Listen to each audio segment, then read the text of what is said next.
Good morning, ma'am. Good morning, Aniket.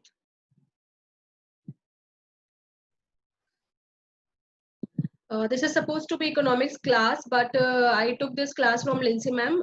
So she will take next class of mine. Okay. So Okay, ma'am. slide chain Yes, ma'am. only we have exchanged that one. All will remain same for you people. You need not to change any meeting ID. Okay, Okay. ma'am. You have to go for the same schedule of meeting ID. Okay, ma'am. Ma'am, isn't it economics? That's what I just told now that I exchanged my class with Lindsay ma'am and she will take next class of mine. All will remain same. You need not to change anything. You will log in with the same meeting ID as it is given there for particular time schedule. Okay, ma'am.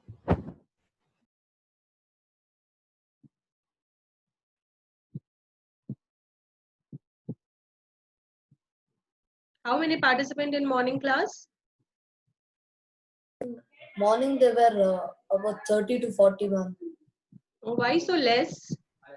Oh, there were 47. Yeah, 46. No. Yeah. Yeah. Okay, I didn't see after that. I saw in the starting.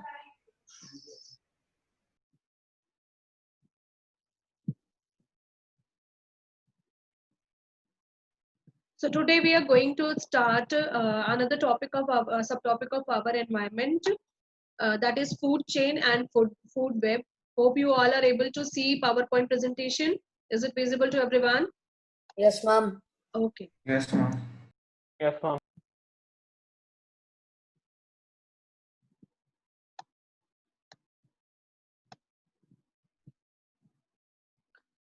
So today we'll start with food chain and food web. So first we'll see what is food chain.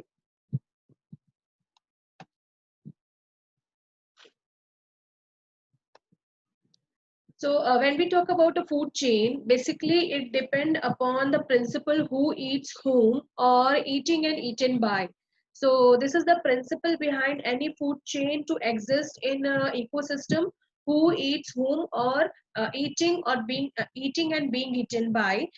This is the main principle.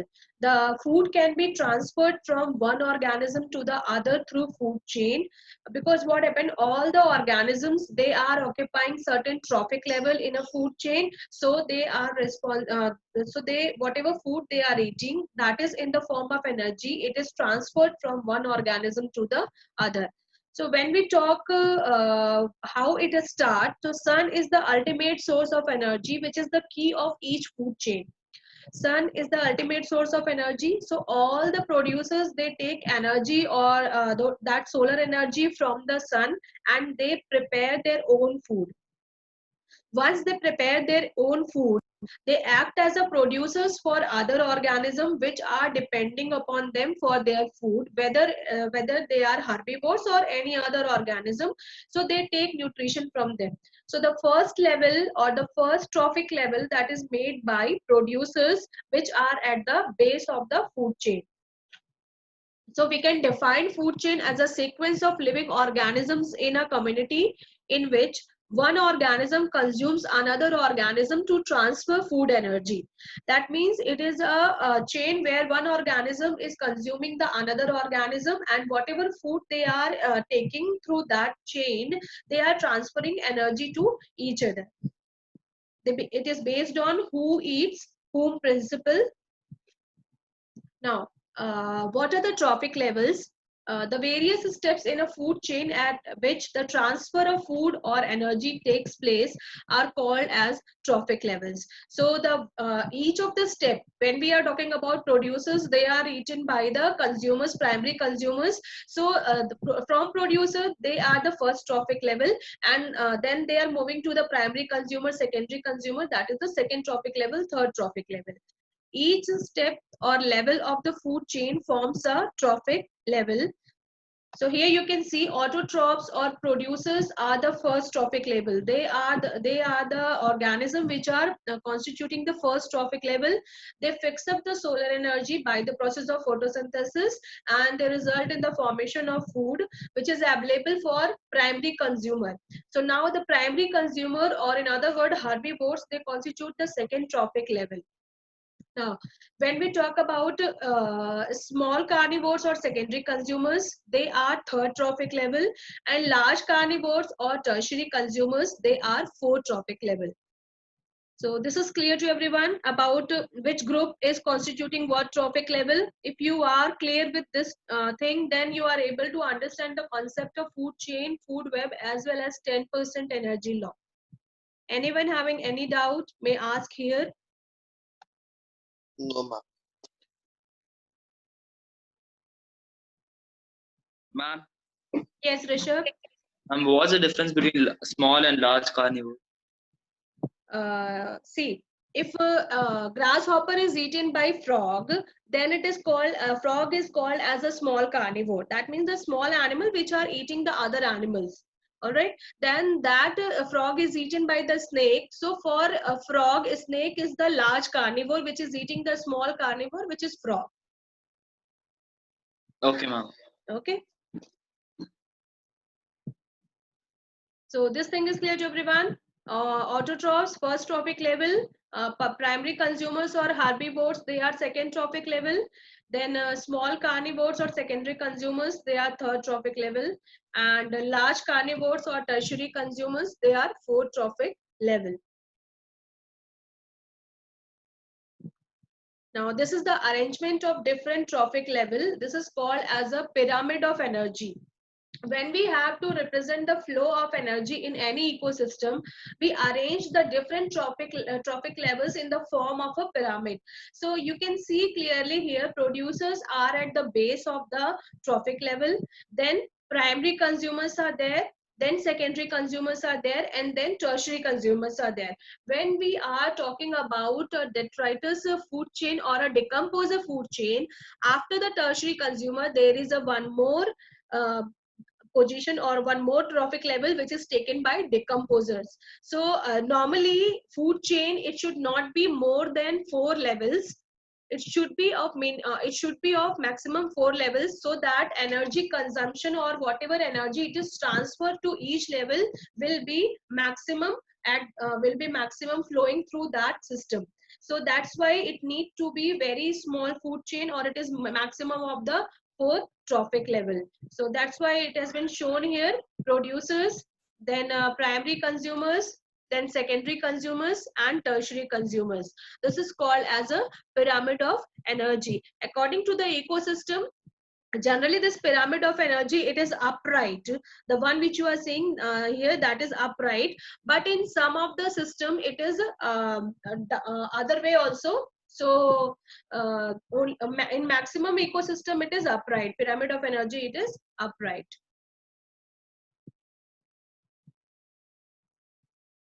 Now let us take each of the example one by one. The first example of food chain is the smallest one, where we are taking producer, grass as a producer, deer as a herbivore, and lion as a carnivore. So here we have a maximum 3 organisms are there in a food chain, and this constitute first trophic level, deer constitute second trophic level, and lion, it constitute third trophic level. Same producer, then again the another food chain where grass, insect, frog, bird. So there is a grass is producer, then insect herbivore, carnivore, top carnivore. Then there is another one, plants, worms. Worms are eaten by birds, and birds are eaten by cat. So that is also another example of food chain. Are these examples clear to everyone? Yes, ma'am. Yes, ma'am. Okay. Yes, ma'am.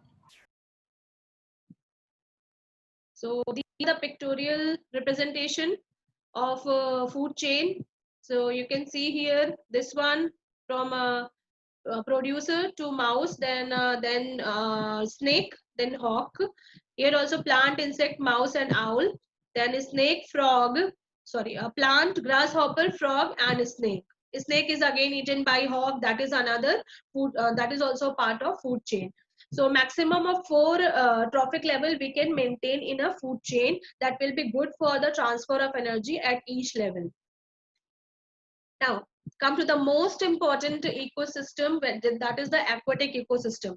From the last 2 years, the same question is coming in the board examination about the aquatic ecosystem, either in the form of how much energy is transferred or in the form of which organism is going to be affected more. So for that, you have to learn this food chain very carefully in aquatic ecosystem, how it happened. We can represent in two manners. One is you can represent in the form of algae. Algae, they are forming, as I told you, they are planktonic. They are free floating on the surface of water.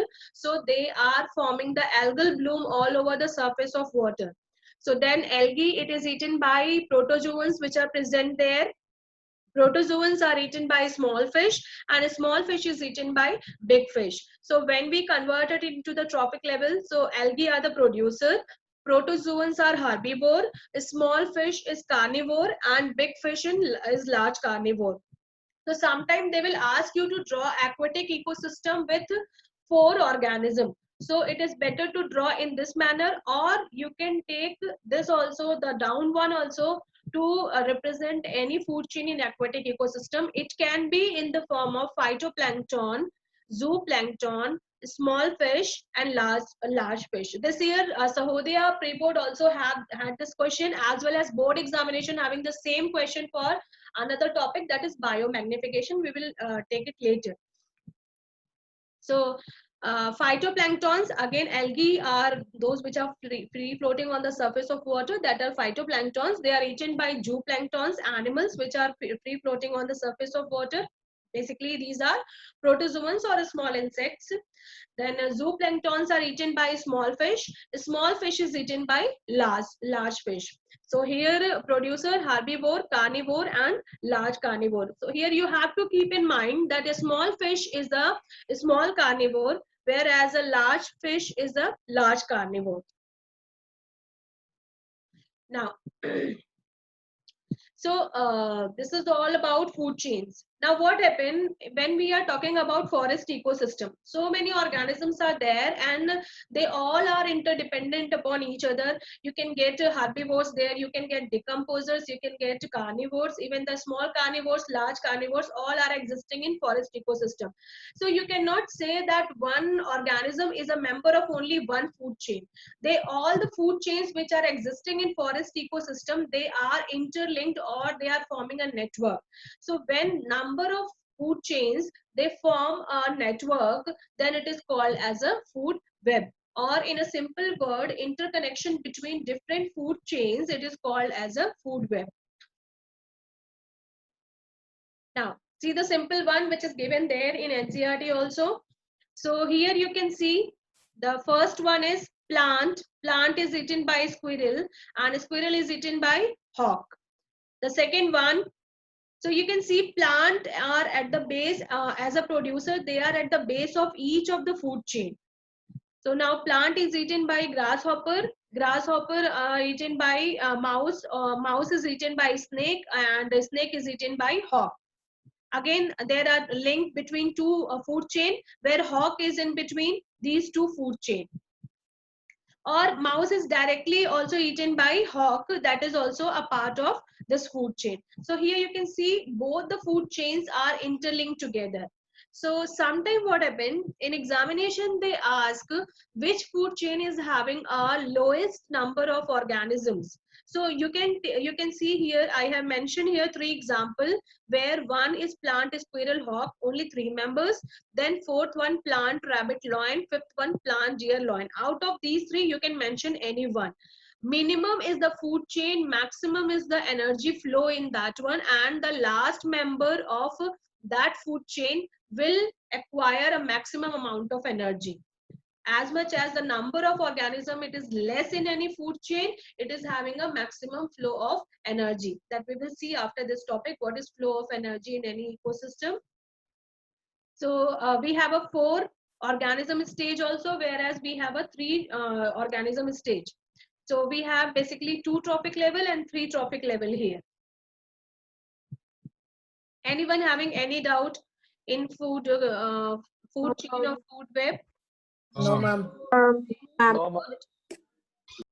No, ma'am.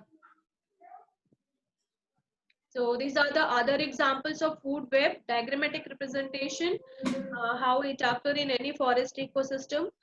So flowering plant are also there. Now, come to the most important topic, that is flow of energy in food chain. So when we talk about flow of energy in food chain, how the energy it enter into a food chain, that is a solar energy which is coming from the sunlight. Producers are fixing up that solar energy.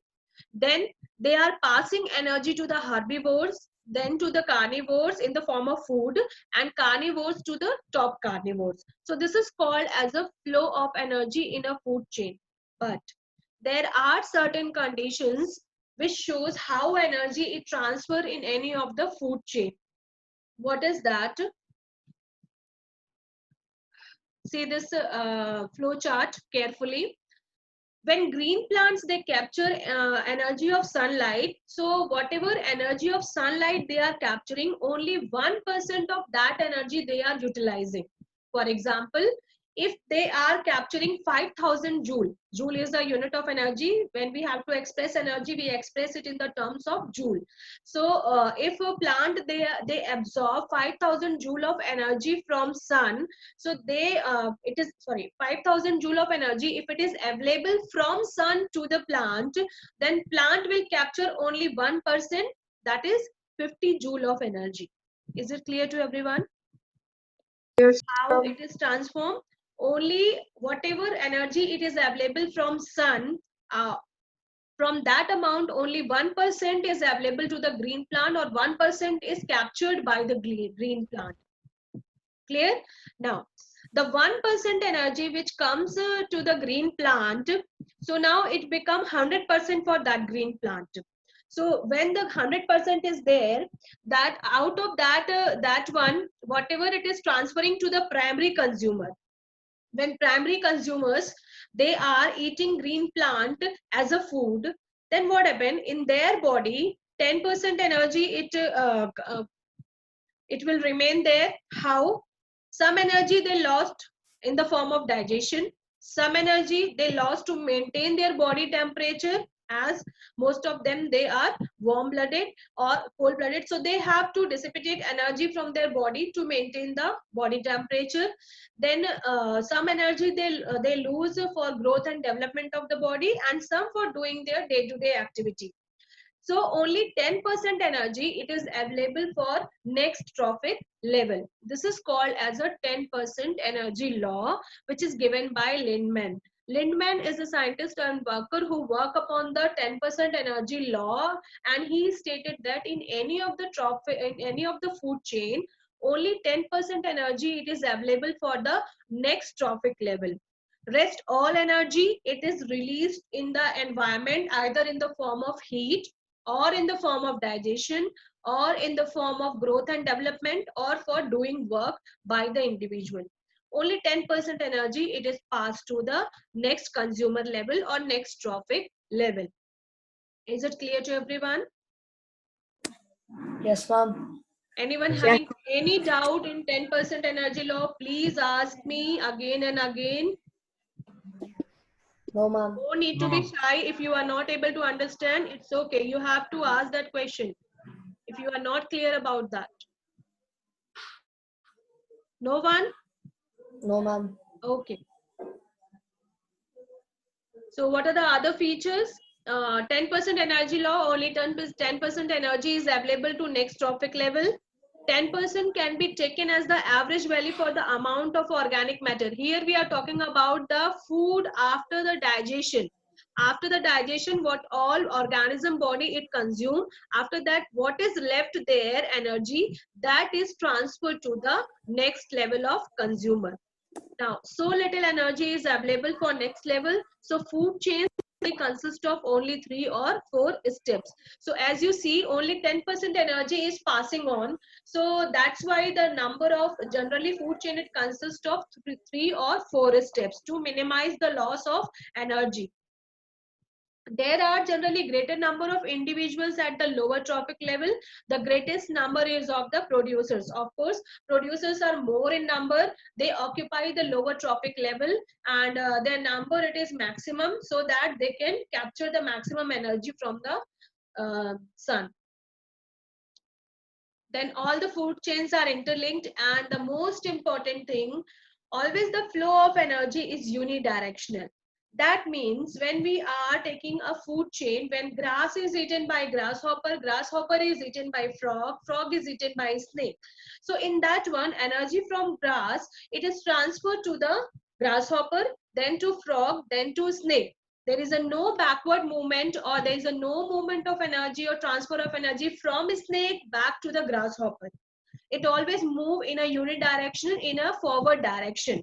There is a no backward movement or flow of energy. Is it clear to everyone? So sometime question will come to write the features of a 10% energy law or food chain. So there you have to mention basically these points: unidirectional flow, interlinked, greater number of individuals, 3 or 4 steps, as well as 10% energy available to the next trophic levels.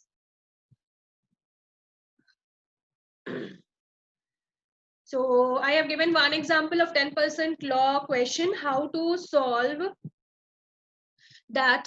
If a question is like that, are you all able to see this question? Example? Yes, ma'am. Okay. Yes, ma'am. Calculate the amount of energy available to lion in the following food chain if plants have 20,000 joule of energy available from sun. All right. That means this much energy is available from sun, but how much plant is going to absorb? That is 1%. So the energy which comes to plant, that is 1% of 20,000 joule, 200 joule. Clear to everyone? Yes, ma'am. Now, from plants, it is transferred to deer. So that again, it is going to follow 10% law. So 10% of 200 joule, it becomes 20 joule. So 20 joule energy, it is available to deer. Now, then deer is eaten by lion. Again, the 10% law. So 10% of 20 joule, that means 2 joules of energy, it is available at trophic level where lion is present. This thing is clear to everyone?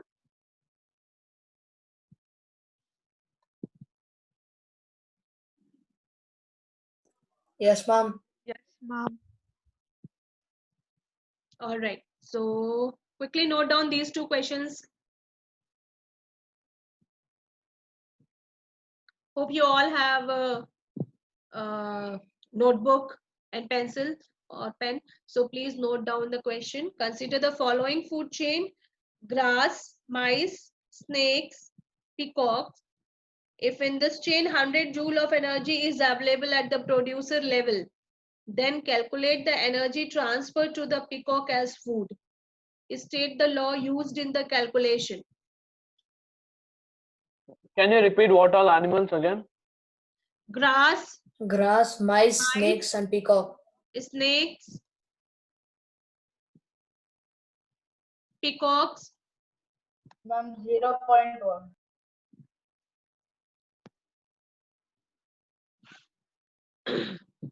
Next question, if 5 joule of energy is available at producer level, then how much energy will be transferred to the line in the following food chain?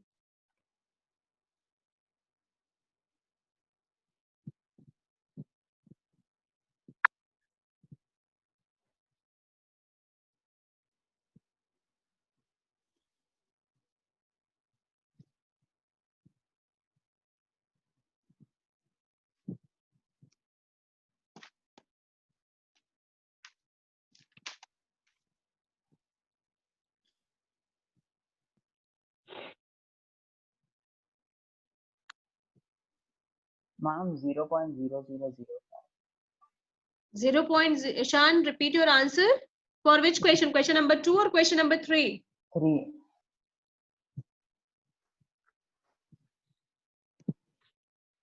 Ma'am, for 3 it's like 0.30 and a 5. How it is 3, 0 and 5? Ma'am, it's 0.05. No, ma'am, 0.0005. Yeah, that's what even I said.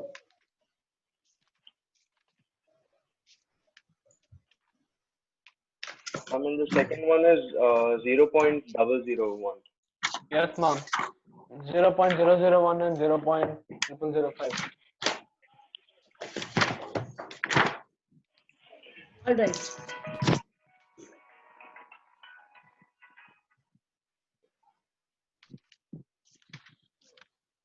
So this is all about today's topic. Write down the homework.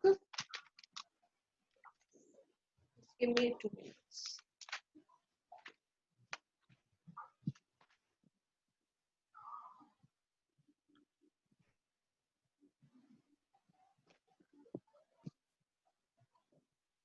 So first one, everyone got 0.1 joule as answer, 0.1 joule as answer.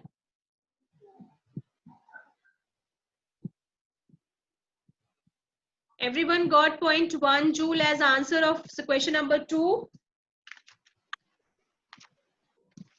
Anyone having any problem in that?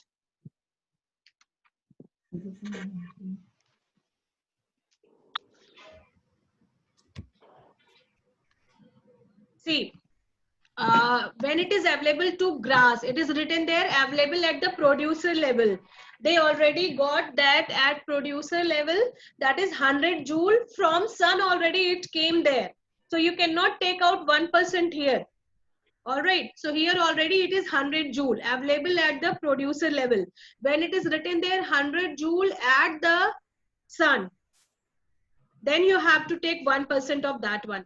But 100 here, then 10% of 100, that makes here 10. 10.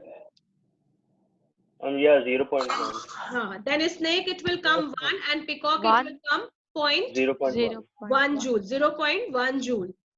Clear? Same here, 5 joule here, then here it comes 0.5. 0.5 and 0.5 and here comes 0.05. 0.05. Clear to everyone? Quickly note down the question for homework. Page number 257, question number 1, 2, 3 of NCERT. Question number? 1, 2, 3. 1, 2, 3. 3. Page number 257, question number 1, 2, 3. Why are some substances biodegradable and some non-biodegradable? Give any 2 ways in which biodegradable substances would affect the environment.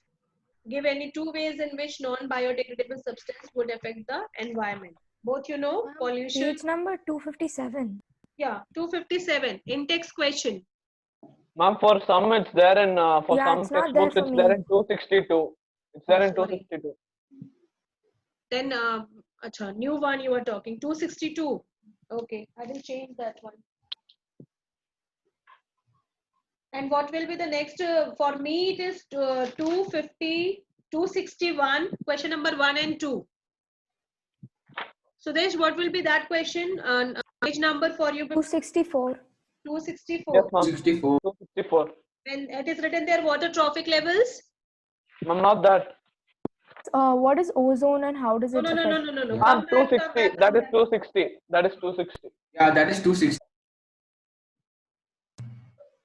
So 260 water trophic levels. Give an example of a food chain and state the different trophic levels in it. What is the role of decomposers in the ecosystem? All right. So this all we have discussed. So that's all about today's class. Anyone having any doubt may ask question. No, ma'am. No one? Topics are clear to everyone. Na? Don't hesitate. If you have any doubt at any point, please ask again and again. Don't keep any doubt in your. Yes, no doubt, ma'am. No doubt. Clear, ma'am. All right. So complete the homework. So we'll meet next week probably for the next class, and we'll finish off only 2 topics left in this chapter. That is. Classes are there in the next week also. Classes are there. Oh, And what about vacation? Yes, yeah, ma'am. ma'am. School was